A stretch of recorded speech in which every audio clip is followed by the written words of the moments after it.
तुम्हाला मग मी सांगते की मी अशा वातावरणामध्ये वाढलेली आहे जिथं की माझी आई मला 4 बायकामध्ये बसल्यावर कधीसुद्धा बोलत गप्पा मारत बसू देत नव्हती. तिच्याजवळ जरी बायका बसलेल्या असल्या आणि मी जर जाऊन बसले तर मला सरळ म्हणायचे, जा तू घरात जाऊन तुझा अभ्यास कर किंवा काही काम असेल तर करत बस.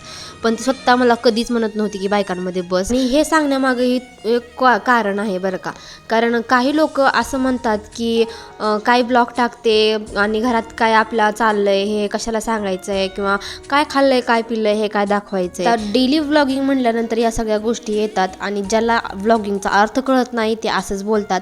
आता बायकाच बायकांच्या दुश्मन असतात, ही गोष्ट मला आता पटायला लागलेली आहे. असं अनएक्सपेक्टेड त्यांच्या मोबाईलमध्ये एखादा कुणाचा व्लॉग आला तर त्या सरळ तारीफ करतात. पण आता मी ओळखीची आहे, आपल्याच गावातली आहे म्हटल्यानंतर नावं ठेवणं तर हे साहजिकच आहे. कारण त्या मनात थोडंफार जळणं असतं किंवा वाटतं की ही कसं काय नवीन काहीतरी वेगळं करते. ज्यांना काही कामं नसतात, 4 भिंतीमध्ये राहतात, सुशिक्षितपणाचं ढोंग करून नुसतं सुशिक्षित असल्याचा दिखावा करून राहतात, पण विचार नुसतं अडाणी माणसासारखे ठेवतात, ते लोक ह्याच्या त्याच्या घरी जाऊन गप्पा मारत बसायला, टॉपिक नसेल तर अशाच काहीतरी गप्पा मारत बसत असतात. पण मी माझं काम काहीतरी करते, नवीन माझं काहीतरी नवीनपणा करते, माझी काहीतरी आयडेंटिटी बनवते आणि म्हणून मला या लोकांकडे काही लक्ष द्यायची गरज नाही. आणि मी हा लास्ट व्हिडिओ तरी बनवते, त्यांच्याविषयी बोलते. याच्या पुढे अशा कमेंट्सकडे मी लक्षही देणार नाही. ब्लॉगिंग हा निर्णय माझा स्वतःचा आहे आणि त्याला माझ्या नवऱ्याचा सुद्धा सपोर्ट आहे.